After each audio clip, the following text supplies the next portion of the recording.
Hello friends, आपका classes में फिर से स्वागत है।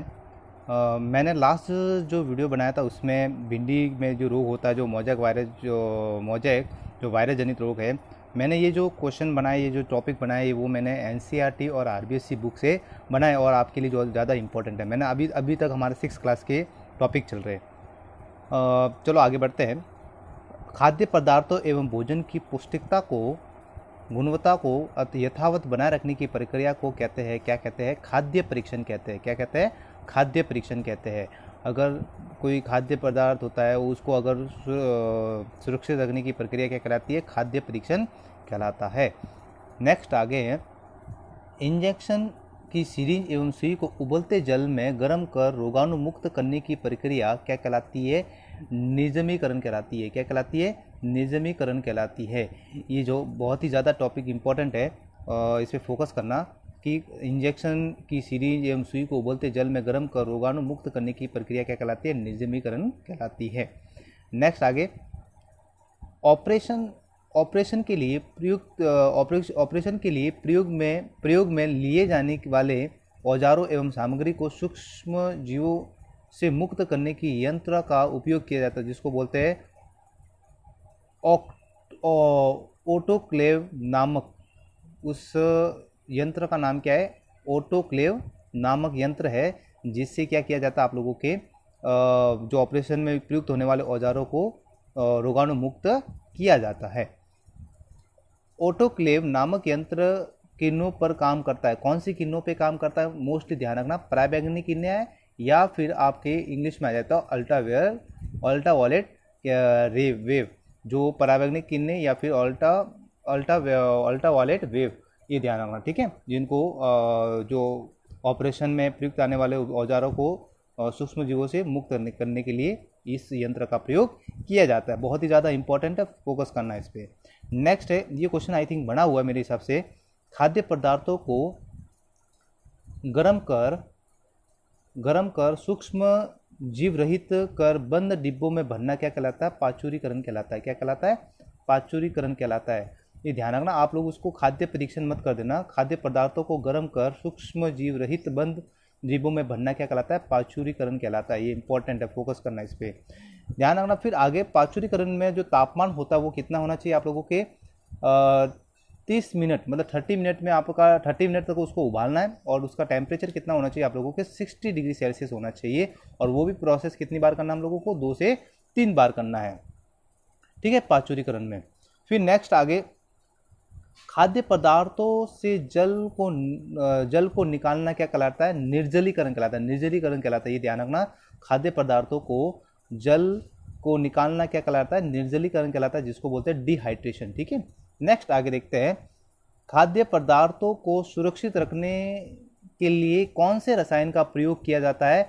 ये बहुत ही ज़्यादा इंपॉर्टेंट क्वेश्चन है, ये बन सकता है आपके रीट के अंदर, और इस पर ज़्यादा फोकस करना। खाद्य पदार्थों को सुरक्षित रखने के लिए सोडियम बेंजोएट एवं पोटेशियम मेटाबाइसल्फेट, बहुत ही ज़्यादा इंपॉर्टेंट, दो ही आपके सिलेबस में दिए हुए हैं, सोडियम बेंजोएट एवं पोटेशियम मेटाबाइसल्फेट। चलो, ये हमारा 6 का सूक्ष्म जीव से संबंधित टॉपिक क्लियर हो गया। और उसके बाद हम 6 क्लास का एक दूसरा टॉपिक है, पौधों के प्रकार एवं भाग। ये जो आपके रीट के अंदर इंक्लूड है, देखते हैं, क्वेश्चन बन सकता है, बहुत ही ज़्यादा इंपॉर्टेंट टॉपिक है। सबसे छोटा पुष्पीय पादप कौन सा? ध्यान रखना, सबसे छोटा पुष्पीय पादप कौन सा है? वुल्फिया। पुष्पीय पादप, सबसे छोटा पुष्प जिसपे फूल आते हैं, और वो सबसे छोटा जो पादप है वो कौन सा है? वुल्फिया। फिर इसके बाद नेक्स्ट आगे, मोटाई में सबसे बड़ा पेड़, मोटाई में मोटा होना चाहिए, पतला नहीं, सब मोटा पेड़ है जो, वो कौन सा आप लोगों के? जर्मन शेरमन जो पेड़ है, मोटाई में सबसे बड़ा और बड़ा पेड़ है, ठीक है, मोटाई में ही ध्यान रखना। नेक्स्ट आगे, जर्मन जो जर्मन जर्मन जर्मन शेरमन का वैज्ञानिक नाम है सिक्यो डेंट्रॉन गिगेंडियम। ध्यान रखना, मैं इसको थोड़ा और फोकस कर देता हूँ, एक बार वापस देख लेते हैं। सिक्यो सिंड्रोम डेंड्रॉन गिगेंडियम, ये ध्यान रखना, बहुत ही ज़्यादा इंपॉर्टेंट है, जो इसका एक वैज्ञानिक नाम है। किसका? जर्मन सैलमन, जो मोटाई में सबसे ज़्यादा बड़ा पेड़ है। ठीक है, लंबाई में सबसे बड़ा पेड़ कौन सा है? ध्यान रखना, लंबाई में सबसे बड़ा पेड़ कौन सा? मोटाई में नहीं, लंबाई में सबसे बड़ा पेड़ कौन सा है? यूकेलिप्टस। कौन सा है? यूकेलिप्टस, ये सबसे लंबा पेड़ है। फिर आगे देखते हैं, सफ़ेदा के नाम से जाना जाता है किसको? सफ़ेदा के नाम से किसको जाना जाता है? लंबाई में जो सबसे बड़ा लंबा पेड़ है उसी को ही सफ़ेदा के नाम से जाना जाता है। कौन सा पेड़ है? यूकेलिप्टस, ये ध्यान रखना, बहुत ही ज़्यादा इम्पोर्टेंट है। नेक्स्ट आगे देखते हैं, पौधों के उनके आकार के आधार पर कितने भागों में बांटा गया है? 3 भागों में बांटा गया है। कौन सा है? पहला शाख, दूसरा झाड़ी, या जिसको हम शुभ भी बोल सकते हैं, या फिर वृक्ष या पेड़ भी उसको हम बोल सकते हैं। चलो आगे देखते हैं, कम ऊंचाई के पौधे होते हैं। कम ऊंचाई के पौधे कौन से होते हैं? तीनों में से अगर आए तो ध्यान रखना, कम ऊंचाई के पौधे कौन से होते हैं? शाख, जो सबसे छोटे पौधे होते हैं। फिर शाक पौधे के कुछ उदाहरण, जैसे तुलसी, हल्दी, गेहूं, चावल, मिर्च, टमाटर, ये सब ना आई थिंक मेरे हिसाब से देखे होंगे। और ये नहीं देखा तो आप लोगों ने सबने तुलसी प्लांट तो सबने देखा होता है। ये पादप कौन सा है? शाक, जिसका तना कैसा होता है? हरा होता है। ध्यान रखना, शाक पादप का तना कैसा होता है? हरा होता है। फिर मध्यम आकार का काष्ठीय पौधे क्या होते हैं? शुभ या झाड़ी, जिससे आकृति क्या होती है? ना तो छोटे ना ज़्यादा बड़े, मध्यम आकार के होते हैं। और इनका जो तना होता है वो कैसा होता है? भूरा होता है। कैसा होता है? भूरा। और आप बोलोगे सर शुभ और झाड़ी के पौधों के उदाहरण क्या क्या है? तो इसके उदाहरण देख लेते हैं, मेहंदी, गुलाब, बेर, केर इत्यादि। गुलाब, बेर, मेहंदी सब ने आई थिंक देखे होंगे, जिनका जो झाड़ी जैसे दिखती है आपकी आकृति, ना तो ज़्यादा लंबे ना ज़्यादा छोटे, और बहुत ही लंबे एवं कठोर वाले चाल युक्त पौधे क्या कहलाते हैं? वृक्ष कहलाते हैं। क्या कहलाते हैं? वृक्ष कहलाते हैं। और इसके उदाहरण तो आई थिंक सबने देखे होंगे, आम, नीम, बरगद, पीपल इत्यादि। ये इंपॉर्टेंट है। ठीक है, इस पे थोड़ा फोकस, एग्जाम्पल पे ज़्यादा फोकस करना, एग्जाम्पल पे क्वेश्चन है आई थिंक बन सकते हैं। फिर शुभ शुभ या झाड़ी की शाखाएं निकलती है। कहाँ से निकलती है? तने के निचले भाग से निकलती है। कहाँ से निकलती है? तने के निचले भाग से निकलती है। और ध्यान रखना कि अगर किसी वो आपके सूप न झाड़ी के अंदर नहीं आता है, या फिर शाक या पेड़ पौधे के अंदर नहीं आता, तो वो जो अदर को उगता है, अनचाहे पौधे उगता है, उसको हम क्या बोलते हैं? खरपतवार बोलते हैं। क्या बोलते हैं उसको? खरपतवार बोलते हैं। चलो, वो तो आकार के आधार पर वर्गीकरण था। अभी आयु के आधार पर भी पौधों को 3 भागों में बांटा जाता है। आयु मतलब कितने साल तक? 1 वर्षीय पौधे, द्विवर्षीय पौधे और बहुवर्षीय पौधे। चलो देखते हैं 1 वर्षीय पौधे कौन कौन से हैं। 1 वर्षीय पौधे मक्का, ज्वार, बाजरा, सरसों। ठीक है, 1 वर्ष, जिनकी खेती 1 वर्ष तक ही चलती है। द्विवर्षीय पौधे कौन से? जैसे प्याज, पत्ता गोभी, गाजर इत्यादि। ठीक है, और बहुवर्षीय पौधे कौन से? जैसे नीम, चीड़, बरगद, जो सालों साल चलते रहते हैं। ध्यान रखना, 1 वर्षीय पौधे मक्का, ज्वार, बाजरा, सरसों। द्विवर्षीय पौधे उदाहरण प्याज, पत्ता गोभी, गाजर, और बहुवर्षीय पौधे नीम, चीड़ और बरगद। ठीक है, चलो आगे देखते हैं। नेक्स्ट, वे पौधे जिनमें पौधों के ऊपर चढ़ने के लिए सहारे की आवश्यकता होती है, जहाँ आपने सबने देखे होंगे, अमरवेल वगैरह बहुत सारे देखे होंगे। इन पौधों का धागे नुमा संरचना पाई जाती है, जिनको क्या बोलते हैं? आरोही पौधे बोलते हैं। क्या बोलते हैं उन्हें? आरोही पौधे बोलते हैं। आरोही पौधे किसको बोलते हैं? जिनमें किसी पौधे की सहारे की आवश्यकता पड़ती है और एक धागे नुमा आकृति होती है उनके ऊपर। ठीक है, ये ध्यान रखना, जिसको आरोही पौधे बोलते हैं। इंपॉर्टेंट है, फोकस करना। ठीक है, नेक्स्ट आगे देखते हैं। पौधे में धागे नुमा संरचना पाई जाती है, जिससे क्या कहते हैं? जैसे ध्यान रखना, वो छोटे जो आरोही पौधे हैं, आरोही पौधे में जो धागे नुमा आकृति पाई जाती है, जिसको हम क्या बोलते हैं?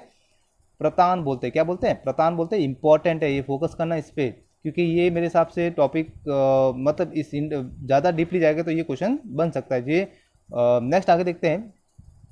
आरोही पौधे के उदाहरण कौन से? जैसे मटर है, ककड़ी है, करेला है, तुरई है, ये सभी इसके आरोही पौधे के उदाहरण है। तो ध्यान है, उदाहरण पे ज़्यादा फोकस करना और थोड़े टॉपिक पे भी देखना। फिर देखते हैं आरोही, और फिर उसके बाद आता है आरोहण। आरोहण के आधार पर पौधों के प्रकार होते हैं, कितने होते हैं? 2 होते हैं। आरोहण के आधार पर पौधों के कितने प्रकार होते हैं? 2 प्रकार होते हैं। पहला है आरोही और दूसरा है वल्लरी पौधे। कौन से? वल्लरी पौधे। पहला है आरोही और दूसरा है वल्लरी पौधे। चलो आगे देखते हैं। जमीन पर ही रेंग कर क्षैतिज दिशा में वृद्धि करने वाले पौधे कहलाते हैं, क्या कहलाते हैं? वल्लरी पौधे। जैसे आरोही पौधे तो मैंने आपको बता दिया, जो किसी के सहारे के ऊपर आगे बढ़ते हैं, और जो जमीन पर रेंगते हुए आगे बढ़ते हैं तो उनको हम क्या बोलते हैं? वल्लरी पौधे बोलते हैं। क्या बोलते हैं उनको?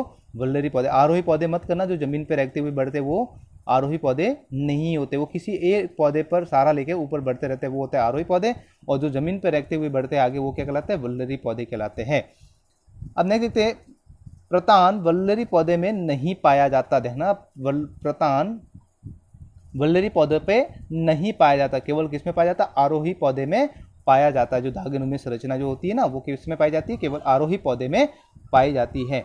वल्लरी पौधे के कुछ उदाहरण देख लेते हैं।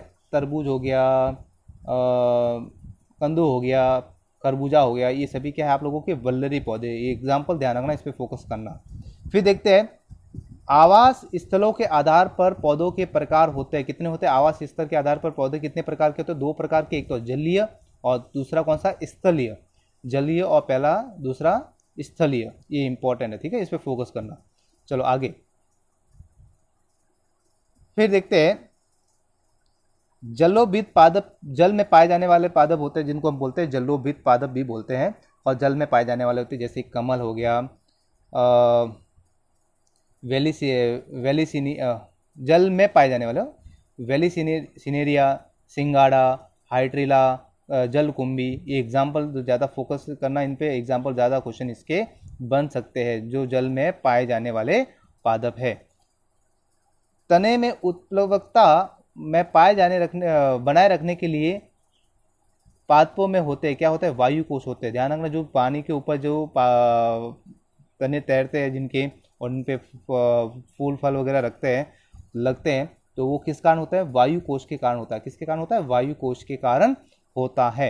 नेक्स्ट आगे देखते हैं, जल पर तैरने वाले पादप जैसे जलकुंभी, जो जल के ऊपर तैरने वाले, जैसे मैंने ऊपर जो बताया ये कॉमन है, जो जल के अंदर भी हो सकते हैं, जल के बाहर भी हो सकते हैं, जैसे कमल हो गया, वैली सेनेरिया, सिंगाड़ा, हाइड्रिला, जलकुंभी, ये इनमें जल के अंदर और जल के ऊपर भी तैरने वाले भी शामिल है। लेकिन सतह पर तैरने वाले जलीय पादप कौन सा है? जलकुंभी। इंपॉर्टेंट है, फोकस करना, ठीक है। चलो आगे देखते हैं। फिर जल निमग्न या जल में डूबे हुए जलीय पादप कौन सा है? हाइड्रिला। हाइड्रिला जो जल के अंदर डूबे हुए रहते हैं। नेक्स्ट, जो ना तो जल के अंदर रह सकते हैं और न ही ऊपर रह सकते, मतलब बीच अवस्था, जो जल में भी रह सकते हैं और जल के ऊपर भी रह सकते हैं, उभयचरी पादप होता है। जैसे उदाहरण के लिए आप लोगों के वैली सिनेरिया, ध्यान रखना, जल के सतह पर तैरने वाले जलकुंभी, जल के अंदर हाइड्रिला, और जल के अंदर और ऊपर तैरने वाले वैली सिनेरिया। ये तीनों इंपॉर्टेंट है, इस पे फोकस करना। चलो आगे देखते हैं, समुद्रभीत जलीय पादप, स्थलीय पादप, समुद्रभीत स्थलीय पादप जो आप लोगों को शुष्क स्थानों पर पाए जाने वाले, जो नमी जहाँ पर जल की मात्रा भी हो और शुष्क भी हो, जैसे नीम, बाग इत्यादि। फिर स्थल आवास, शीत आवास स्थलीय पादप कौन से हैं? सोल्डेनिला, लाइकेन इत्यादि, ठीक है, ये ध्यान रखना। फिर शुष्क आवास स्थलीय पादप कौन से? खेजड़ी, कौन सा है? खेजड़ी हो गया, डंडाथोर, नागफली, ये जो आप लोगों के मरुस्थलीय राजस्थान में सबसे ज़्यादा पाए जाने वाले पादप है। चलो आगे देखते हैं। फिर पुष्पीय पौधे कौन कौन से हैं? गुलाब हो गया, गुड़हल हो गया, गुलमोहर हो गया, अमलतास हो गया, ये कैसे है? पुष्पीय पादप है, पुष्पीय पौधे हैं। अपुष्पीय पौधे कौन से हैं? फन हो गया, मॉर्स हो गया इत्यादि, ठीक है, ये सभी कैसे आप लोगों के? अपुष्पीय पादप। चलो आगे देखते हैं। पौधों में मृदा से खनिज लवण का अवशोषण कौन करता है? जड़ करता है, ये सामान्य जानकारी है। फिर पौधों को स्थिरता प्रदान कौन करती है? जड़ करती है, ये भी थोड़ा सामान्य जानकारी है। जड़ों के प्रकार कितने होते हैं? जड़ कितने प्रकार की होती है? 2 प्रकार की होती है। मूसला मूल या रेशेदार मूल, ये दोनों बहुत ही इंपॉर्टेंट है, ध्यान रखना, फोकस करना। जड़ के प्रकार कितने होते हैं? 2 प्रकार होते हैं, मूसला मूल और रेशेदार मूल। मूसला मूल जड़ वाले पौधे कौन कौन से होते हैं? आम, नीम, ये सभी कैसे? मूसला मूल। रेशेदार मूल कौन कौन से होते हैं? जैसे मक्का, गेहूं, प्याज, गन्ना, ये सभी कौन से आप लोगों के? रेशेदार है। ठीक है, फिर आगे देखते हैं। रेशेदार हो गया, रेशेदार मूल जड़ पौधे वाले पौधे, मक्का, गेहूं, प्याज, गन्ना। फिर आगे खाद्य संग्रहण हेतु स्थानांतरित जड़, जैसे खाद्य संग्रहित करने वाले जड़े जो स्थानांतरित जड़े, रूपांतरित जड़े कौन कौन सी आप लोगों के? गाजर हो गया, मूली हो गया, सरकंद हो गया, जैसी आकृति आपके कैसी मिलती है? गोल आकृति मिलती है, जो अपना खाद्य संरक्षण करते हैं। ठीक है, संग्रहण करते हैं। फिर आरोहण हेतु रूपांतरित जड़ें कौन सी है? मनी प्लांट होती है। ध्यान रखना, ये एग्जाम्पल इंपॉर्टेंट है, इस पर फोकस करते रहना आप। मैंने शॉर्ट बनाए हुए। ठीक है, फिर जनन हेतु रूपांतरित जड़ें कौन सी है? डाहेलिया। ठीक है, जनन रूपांतरण के लिए। फिर सहारा प्रदान करने हेतु रूपांतरित जड़ें कौन सी है? गन्ना, बरगद, ये सभी कैसी है? सहारा प्रदान करने वाले, जिनकी जड़ें ऊपर से निकलती है।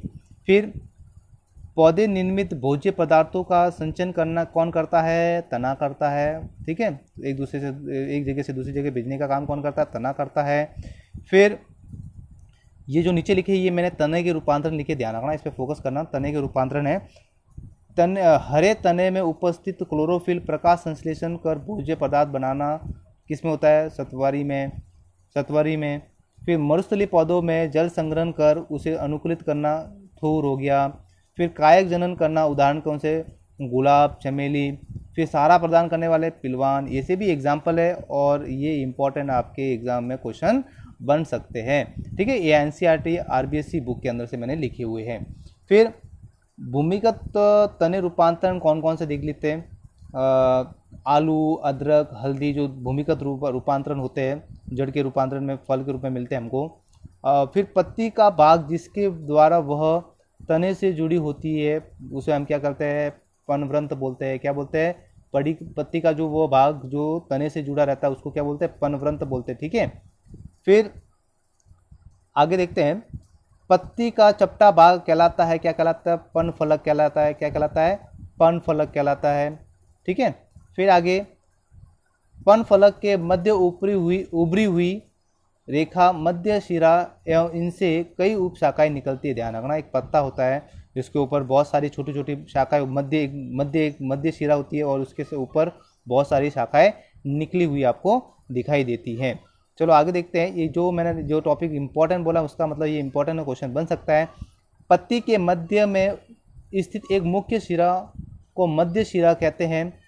इस मध्य शिरा से कई छोटी छोटी शाखा निकलकर एक जाल सा बनाती है। इस प्रकार का शिरा विन्यास जालिकावत शिरा विन्यास कहलाता है। उदाहरण के लिए आम, नीम, पीपल इत्यादि। ठीक है, ये इंपॉर्टेंट, थोड़ा फोकस करना। ठीक है, ये फिर देखते हैं। CO2 पनहरित Surya Prakash carbon dioxide ग्रहण करते हैं और किस में बदलती है? पेड़ पौधे कार्बोहाइड्रेट में बदलते हैं। जल से क्या बनता है आप लोगों की? ऑक्सीजन मिलती है। ठीक है, नेक्स्ट आगे देखते हैं। पौधे भोजन का संग्रहण करते हैं, किस रूप में करते हैं? मंड या स्टार्च के रूप में करते हैं, इंपॉर्टेंट है। ठीक है, फिर आगे देखते हैं। पत्तियों का श्वसन होता है, कहाँ होता है? पत्तियों का श्वसन रंध्रों के द्वारा होता है, जो छोटे छोटे छिद्रों के द्वारा होता है। फिर आगे देखते हैं। पत्तियां प्रकाश व पनहरित की उपस्थिति में निर्माण करती हैं, क्या करती है? ग्लूकोज का निर्माण करती है। किसका निर्माण करती है? ग्लूकोज का निर्माण करती है। नेक्स्ट देखते हैं, पत्तियों का कार्य देखते हैं। पत्तियां क्या कार्य करती है? वाष्पोत्सर्जन की प्रक्रिया में जल चक्र को संतुलित करने का कार्य भी करती है। इसके द्वारा पौधे अपना ताप नियमन भी करते हैं। ध्यान रखना, पत्तियां क्या करती है? पौधों का ताप नियमन कौन करती है? पत्तियां करती है। ये ध्यान रखना, इंपॉर्टेंट है, इस पर फोकस करना। ठीक है, मोस्टली क्या है, इसमें कोई फोकस नहीं करते। चलो आज इतना काफ़ी मेरे हिसाब से, क्योंकि नेक्स्ट अगर हमको वीडियो नेक्स्ट हमारे जो यूनिट है वो हम लोग 7th क्लास की कुछ टॉपिक की पढ़ेंगे, ठीक है।